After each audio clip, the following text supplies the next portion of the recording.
Hello दोस्तों। आज हम बात करेंगे ट्वेल्थ क्लास की। एक पोएम है an elementary school classroom in a slum, जिसे स्टीफन स्पेंडर ने लिखा है। तो आइए शुरुआत करते हैं पोएम की, मगर उससे पहले हम स्टीफन स्पेंडर की लाइफ के बारे में बात करेंगे। ये इंग्लिश पोएट हैं और ये एसिस्ट भी हैं। इन्होंने ऑक्सफोर्ड यूनिवर्सिटी में पढ़ाई की थी, मगर इन्होंने डिग्री लिए बिना ही यूनिवर्सिटी छोड़ दी। इनका इंटरेस्ट पॉलिटिक्स में बहुत था। ये एक सोशलिस्ट भी थे और एक पैसिफिस्ट भी थे। इन्होंने काफ़ी सारी बुक्स लिखी। अगर इस पोएम की बात करें तो इसमें जो थीम है जिस पर उन्होंने फोकस, ज़्यादातर उनकी जो पोएम्स लिखी हैं उसमें जो फोकस किया है वो सोशल इनजस्टिस और क्लास इनइक्वलिटीज़ की बात की है। और ख़ासकर इस पोएम के अंदर उन्होंने फोकस किया है सोशल इनजस्टिस और क्लास इनइक्वलिटीज़ को, ऑफ कोर्स, और स्लम्स में पढ़ने वाले उन बच्चों की कंडीशन को जो वो झेल रहे हैं। तो आइए पोएम की शुरुआत करते हैं। Far far from gusty waves these children's faces like rootless weeds, the hair torn around their pallor। In lines में राइटर ये कहना चाहता है कि स्लम्स की जो दुनिया है और जो उसमें बच्चे हैं और जो बाहर की दुनिया है वो उनको स्वीकार करना नहीं चाहती। उनके लिए वो एक तरह से ऐसे हैं जैसे अगर आप खेत में कभी आप देखते हैं कि घास उगाती है और किसान उसको नहीं चाहता, उसको उखाड़ कर अलग फेंक देता है। तो बाहर की दुनिया के लिए स्लम्स इस तरह से है। अगर आप उन उन बच्चों को देखें जो इस क्लास में या स्कूल में पढ़ रहे हैं, वो बिल्कुल उनकी जो कंडीशन है बहुत दयनीय है, बहुत ही ख़राब है। उनके बाल बिखरे हुए हैं, उनके कपड़े कुछ फटे हुए, कुछ बहुत ज़्यादा गंदे हैं, और चेहरे इतने पीले पड़े हुए हैं। उसका कारण है कि कुपोषण, भोजन का न मिलना। आगे की line, the tall girl with her weighed down head, the paper seeming boy with red's eyes, the stunted, unlucky heir of twisted bones, reciting a father's gnarled disease, his lesson from his desk। In lines में writer ये कह रहा है कि class में एक लंबी सी लड़की है, जो सारे अलग जितने बच्चे पढ़ते हैं उससे सबसे लंबी लड़की है, और वो सिर झुकाकर बैठी हुई है। शायद इसलिए कि वो गरीबी से इतने लंबे समय से जूझ रही है और वो मानसिक रूप से टूटी हुई है, और वो ये नहीं जानती कि आगे लाइफ कब तक इस तरह की कंडीशन में रखने वाली है। तभी एक लड़का जो बिल्कुल दुबला पतला सा लड़का है, जो कह सकते हैं आप बहुत ही मेल नरिश्ड, वो ऐसे देख रहा है जैसे चूहे जैसी आंखों से देख रहा है वो, जैसे कि हर वक्त वो खाने की तलाश में हो। और एक लड़का जो जिसकी ग्रोथ रुक चुकी है फिजिकल, और उसे अपने फादर से बीमारी विरासत के रूप में मिली, और वो क्या थी कि उसकी हड्डियां जो थी मुड़ी हुई थी। हो सकता है शायद उसे कोई आर्थराइटिस या किसी और कोई बीमारी हो। और ऐसा लग रहा है मानो कि वो लड़का अपनी डेस्क पर बैठकर पोएम को रिसाइट करने की बजाय वो अपनी इस बीमारी को ही रिसाइट कर रहा हो, उस बीमारी के बारे में बता रहा हूँ। कहने का मतलब राइटर का ये है। अगली लाइन में, at back of the dim glass one unnoted sweet and young, his eyes live in a dream of squirrel's game in tree room other than this. At back of the dim glass one unnoted sweet and young, his eyes live in a dream of a squirrel's game in tree room other than this।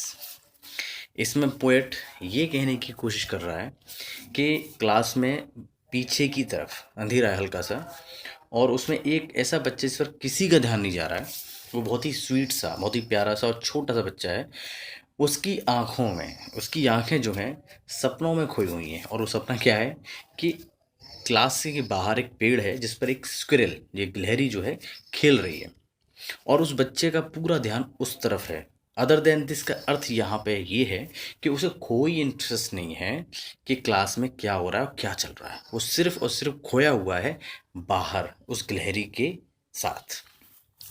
आगे की lines में, on सार cream walls donations Shakespeare's had cloudless at dawn, civilized dome riding all cities, belled flowery Tyrolese valley, open-handed map awarding the world its world.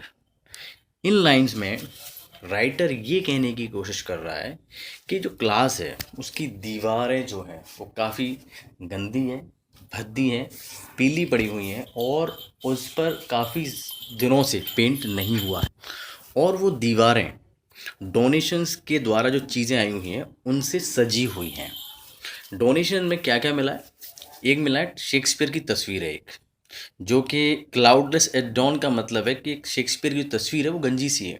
गंजी सी मतलब cloudless at dawn का मतलब जैसे सुबह का जो सूरज जब निकलता है सुबह ही सुबह एकदम अर्ली मॉर्निंग, तो वो क्लाउडलेस होता है, तो सिर्फ और सिर्फ सूरज दिखाई देता है। तो उस तरीके से उसकी तस्वीर जो है शेक्सपियर की, वो ऐसी गंजी सी तस्वीर उस तरह दिखाई दे रही है। सिविलाइज डोम राइडिंग ऑल सिटीज़ का मतलब ये है कि काफ़ी सारे शहरों की, खूबसूरत शहरों की तस्वीर वहाँ पर लगी हुई है और एक टायरोलेस वैली है जो कि फूलों और बेल से सजी हुई है, उसकी तस्वीर वहाँ लगी हुई है। और इसके अलावा एक मैप भी है, मानो कि एक मैप भी वहाँ लगा हुआ है। और ये सारी चीज़ें जो हैं, ये सारी चीज़ें दीवार पर लगी हुई हैं, वो ऐसा लग रहा है जैसे कि वो संसार अपने ही संसार को अवार्ड दे रहा हो। मतलब कहने का मतलब ये है, यहाँ पर इसका मेटाफोरिकल मतलब ये है कि ये बाहर की जो दुनिया है वहाँ पर अपॉर्चुनिटीज़ भरी हुई हैं, मगर स्लम के अंदर जो यहाँ की दुनिया है, जो स्लम की दुनिया है, वहाँ पर लाइफ में जो अपॉर्चुनिटीज़ हैं वो हैं ही नहीं, गायब हैं। और यट फॉर दीज चिल्ड्रन मतलब ये जो स्लम के बच्चे हैं, these Windows not this map there world. वो कहने का मतलब ये कह रहा है कि इन बच्चों के लिए ये जो दिखाई दे रहा है, जो दीवारों पर चिपके हुए जो लगे हुए जो तस्वीरें हैं, ये उनका वर्ल्ड नहीं है। इनका वर्ल्ड वो है जो इस विंडो, जो खिड़की के बाहर जो उनका संसार, इसमें वो स्लम में जी रहे हैं, ये उनका संसार है और इसके बाहर वो कुछ नहीं देख सकते। और जो डोनेशंस की चीज़ें इन्हें जो मिली है ना, वो इनकी कोई हेल्प नहीं कर सकती, उनकी लाइफ को अपलिफ्ट नहीं कर सकती, उनको स्लम से बाहर नहीं ला सकती। उल्टा वो चीज़ें इन्हें ये एहसास कराती हैं कि हम लोग गरीब हैं, हम लोगों के पास अपॉर्चुनिटीज़ नहीं है। और आगे की लाइन में कहता है, where all their futures painted with fog, a narrow street sealed in with a lead sky, far far from rivers, capes and stars of words। कहने का मतलब कि उनका जो फ्यूचर है बिल्कुल कोहरे की तरह, कह रहा जिस तरह हमें कोहरे में कुछ दिखाई नहीं देता, वैसे ही इनका जो फ्यूचर है पूरी तरीके से ब्लीक, अंधकार में, और कुछ नहीं दिखाई देता उन्हें। और जो नैरो स्ट्रीट मतलब जो स्लम्स की जो पतली पतली गलियां हैं, जो उनकी जो लाइफ है, वो जो पतली गलियां हैं वो सील हो चुकी है, उसको बंद किया जा चुका है किसके द्वारा? जो स्लम की जो लाइफ वो जी रहे हैं, लीड्स का यहाँ का प्रेजेंटेशन है कि जो लाइफ वो जी रहे हैं, वो स्लम का जो जीवन है उससे वो कभी बाहर आ नहीं पाएंगे, उन्हें कभी अपॉर्चुनिटीज़ वो दे नहीं पाएगा। तो क्या होगा कि जो बाहर की दुनिया में जो लाइफ है, जो रिवर्स, जो खूबसूरत नदियाँ, खूबसूरत पहाड़ और जो लाइफ है, वो कभी ये देख नहीं पाएंगे। आगे की लाइन में कहता है, surely Shakespeare is wicked, the map a bad example, with ships and sun and love tempting them to steel.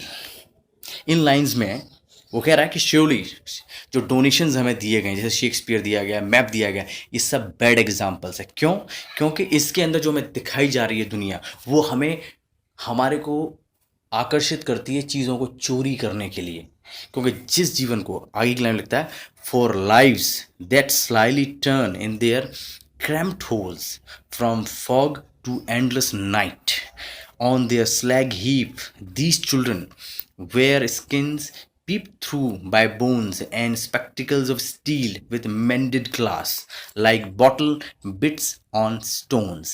यहाँ कह रहा है कि जो जीवन वो जो जी रहे हैं उन स्लम्स में, दिन और रात, सुबह से स्टार्ट करते हैं और रात तक वो उसी में ही जीते हैं, उसी में, तो वो जो लाइफ है उनको रोक रही है। और उनके जो कह रहा है कि ऑन देयर स्लैग हीप, जो मेल नरिश्ड जो बॉडीज़ हैं उनकी, जो दिख सकती हैं, ऐसा लगता है जैसे कि उनकी जो स्किन से हड्डियां बाहर की ओर चमक रही हैं, और उन्होंने जो स्पेक्टिकल्स मतलब चश्मे जो पहने हुए हैं, वो उनके चश्मे के स्पेक्टिकल के शीशे हैं वो चटक चुके हैं, जैसे कि आप बोतल को सीधे पत्थर पर मारोगे तो उसके चकनाचूर हो जाती, उस तरह से ऐसे जो स्पेक्टिकल्स उन्होंने पहने हुए हैं। तो आप ये सारी चीज़ें दर्शा रही हैं कि वो इतनी दयनीय और बुरी कंडीशंस में उन स्लम्स के अंदर जी रहे हैं, और वो लाइफ पूरी तरीके से उन्हें अंधकार में मजबूर कर रही है जीने के लिए। आगे की लाइन में यही बात कह रहा है कि all of their time and space are foggy slum, जो पूरा जीवन पूरा समय वो सिर्फ और सिर्फ उस फॉगी स्लम के अंदर जीने को मजबूर हैं। So blot their map with slums as big as doom. ये जो मैप जो है, जिस स्लम्स के अंदर जो जी रहे हैं, वो एक तरह से उनके लिए सिर्फ डूम ही ला सकता है, बर्बादी ला सकता है, और कुछ भी नहीं। आगे की लाइंस में लिखता है कि unless governor inspector visitors this map becomes their window, and these windows that shut upon their lives like catacombs। In lines में पोएम कह रहा है, राइटर कह रहा है कि जो एडमिनिस्ट्रेशन अगर वो बाहर नहीं आएगा, उनकी मदद नहीं करेगा, और दिस मैप जो बाहर की दुनिया का जो मैप है, जिसे हम कहते हैं कि प्रॉस्परस वर्ल्ड है, जो अगर वो उनका मैप नहीं बन जाता है, देयर विंडो मतलब उनका जो स्लम की जो लाइफ है, अगर बाहर का वर्ल्ड उनका वर्ल्ड नहीं बन जाता, तो ये जिस स्लम की जो लाइफ में वो जी रहे हैं, वो उनके जीवन को कब्र बना देगा। कैटाकॉम्ब्स मीन्स कब्र में तब्दील कर देगा। तो फिर अगली लाइन वो कहता है, break O break open till break the town and show the children to green fields and make their world run azure on gold sands and let their tongues run naked into books, the white and green leaves open। In lines में वो क्या कह रहा है? इन lines में कह रहा है कि प्लीज़ वो इन एडमिनिस्ट्रेशन से, जो गवर्नर इंस्पेक्टर विजिटर्स हैं, इनसे रिक्वेस्ट कर रहा है कि प्लीज़ इससे पहले कि वो बर्बाद हो जाएं उस स्लम्स के अंदर, उन्हें वहाँ से निकालो, उन्हें उस खूबसूरत दुनिया में लेके जाओ, ग्रीन फील्ड्स उन्हें दिखाओ, उन्हें उनके संसार को बदलो। Run Azure on gold Sands means उनकी लाइफ में बाहर की दुनिया दिखाओ, उन्हें एजुकेट करो, और उन्हें उस नेचर और उस संसार से मिलाओ, जिससे कि वो अपनी ग्रोथ कर सकें। और लास्ट लाइन में वो कहता है कि history their whose language is the sun. इतिहास वो बनाते हैं जो सूरज की तरह चमकते हैं।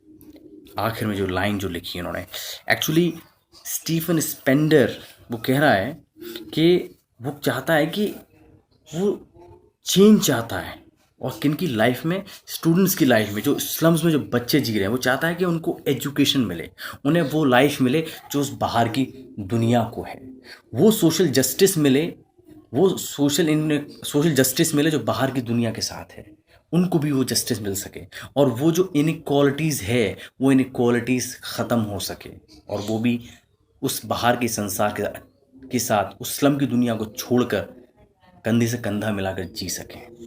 Thank you.